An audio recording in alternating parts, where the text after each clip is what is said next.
할렐루야. 사랑하는 대강의 가족 여러분, 오늘 하루도 하나님의 말씀과 동행하는 삶이 되길 소망합니다. 오늘 함께 나눌 하나님의 말씀은 고린도전서 13장 4절 말씀입니다. 사랑은 오래 참고 사랑은 온유하며 시기하지 아니하며 사랑은 자랑하지 아니하며 교만하지 아니하며. 아멘.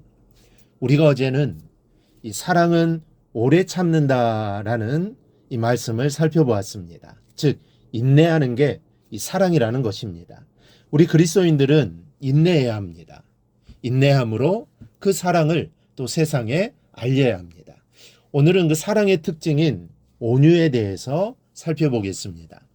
온유란 말은 한자로 따뜻할 온자에 부드러울 유자로 씁니다. 즉 따뜻하고 부드럽다라는 뜻인데 이 사전에는 온화하고 부드러움이라고 정의하고 있습니다.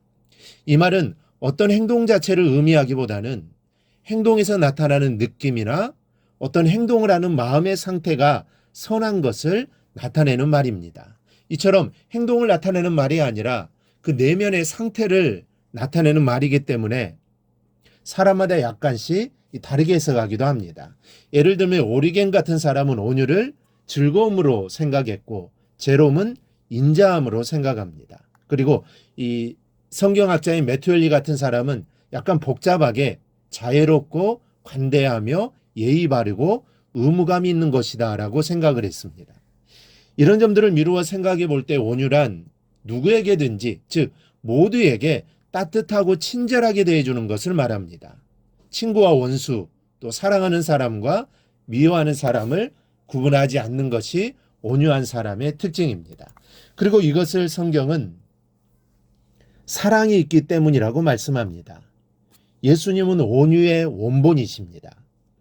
요한복음 8장을 보면 군중들이 가늠한 여인을 데리고 예수님께로 옵니다. 그들은 살기가 등등했는데 가늠한 여인을 율법에 따라 돌로 쳐 죽이기를 원하고 있었습니다.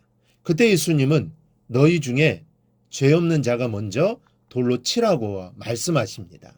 그러자 죄책감에 사람들이 다 물러가자 예수님은 여자여 너를 고발하던 그들이 어디 있느냐 너를 정죄한 자가 없느냐 하시고는 나도 너를 정죄하지 아니하노니 가서 다시는 죄를 범하지 말라라고 말씀하십니다. 십자가에 달렸을 때에도 아버지 저들을 사하여 주옵소서 자기들이 하는 것을 알지 못함이니이다 이렇게 기도해 주신 예수님이십니다. 이 예수님이 우리를 향하여 말씀합니다. 나는 마음이 온유하고 겸손하니 나의 멍에를 메고 내게 배우라. 그리하면 너희 마음이 쉼을 얻으리니. 너희도 나처럼 하라는 말씀입니다. 나와 같은 마음으로 인생을 살라는 말씀입니다. 사랑을 품고 용서하고 사랑을 품고 친절하게 대하고 사랑의 마음으로 모든 사람들에게 어떤 경우에서든지 관대하고 너그럽게 대하면서 살라라는 말씀입니다. 사실 사람이 어떻게 이렇게만 살 수 있습니까? 살다 보면 짜증나는 일이 좀 많습니까? 억울한 일이 좀 많습니까? 도저히 참을 수 없는 일들이 종종 일어납니다. 심하면 마음에 도끼를 품을 수도 있고 죽이고 싶은 마음이 생길 수도 있습니다. 원망과 저주가 자동으로 터져 나올 때도 있는 것이 인생살이입니다. 그러나 오늘 하나님은 이유를 불문하고 온유하라고 말씀합니다. 어떤 순간 어떤 경우에도 화내지 말고 용서하며 친절하게 대하라고 명령을 주고 계십니다. 너희가 정녕 나를 따르는 제자라면 나처럼 하라는 것이죠. 핑계하지 말고 온유하라는 말씀입니다. 여러분 주방에서 설거지를 할 때 쓰는 스펀지를 보면 매우 부드럽고 포근한 느낌을 줍니다. 왜 그런지 아십니까? 구멍 때문입니다. 스펀지에는 무수한 구멍이 있어서 충격을 흡수하고 그래서 부드럽고 포근한 것입니다. 여러분, 여러분의 가슴이 스펀지와 같아야 합니다. 여러분의 가슴은 세상 사람들의 마음과는 달라야 한다는 말씀이죠. 여러분의 마음에는 구멍이 뻥뻥 뚫려 있어야 합니다. 미움을 도려낸 구멍, 계산적인 이기심을 도려낸 구멍, 원망을 도려낸 구멍, 분노를 도려낸 구멍, 이런 구멍들이 뻥뻥 뚫려 있어야 합니다. 그리고 그 구멍이 용서와 관용과 친절로 가득 채워져 있어야 합니다. 마치 스펀지가 물을 가득 머금고 있다가 살짝 건드리기만 해도 물이 배어 나오듯이 누군가 여러분들을 자극할 때마다 여러분들은 용서를 뿜어내고 관용이 배어나고 친절을 흘러내라는 말씀입니다. 이것이 주님의 요구입니다. 그리고 온유한 자에게 하나님은 보상을 약속하셨습니다. 이 마태복음 5장 5절인데요. 온유한 자는 복이 있나니 그들이 땅을 기업으로 받을 것이며, 이 땅을 기업으로 받는다는 것은 반드시 현세에서 이루어지는 축복만을 가리키는 것이 아닙니다.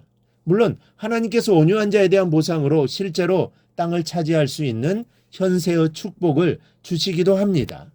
신앙적인 이유로 갖는 고난을 받았지만 절망치 않고 신앙의 자유를 찾아 영국을 떠났던 청교도들이 풍요로운 땅 미국을 차지하게 되었다라는 역사적인 사실도 이를 실증해주고 있습니다.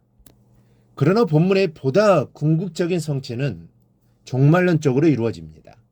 이 본문의 동사가 미래형으로 쓰였다는 것도 이 점을 암시합니다. 즉 신실한 하나님의 백성이 장차 하나님의 나라를 상속받아 영원히 거하게 된다는 겁니다. 따라서 성도는 이 땅에서 그리스도를 본받아 하나님과 사람 앞에서 온유한 삶을 살되 이 세상에서 주어지는 작은 보상이 아니라 장차 주어질 하나님의 나라를 기업으로 얻는 큰 보상을 바라보아야 합니다. 그러므로 여러분들의 품이 어머니의 품 같기를 바랍니다. 따뜻하고 부드러운 사랑이 풍성하기를 바랍니다. 세상 모든 사람들이 날카롭고 딱딱한 마음으로 살아가도 여러분들을 만나면 그 날카로움이 다 묻어지고 그 따뜻함이 다 녹아져 부드럽게 되기를 바랍니다. 디도서 3장 2절을 보면 아무도 비방하지 말며 다투지 말며 관용하며 범사의 온유함을 모든 사람에게 나타낼 것을 기억하게 하라라고 하십니다. 우리 모두 온유함을 나타내는 성도가 되기를 바랍니다. 그리고 다른 사람도 온유함을 나타낼 수 있도록 만드는 우리 성도들이 될 수 있기를 바랍니다. 그리하여 하나님의 뜻을 드러내며 살아가기를 주님의 이름으로 축복합니다. 오늘 묵상한 말씀을 굳게 잡고 삶으로 실천하며 살아내는 대강의 모든 성도들이 되기를 축복합니다.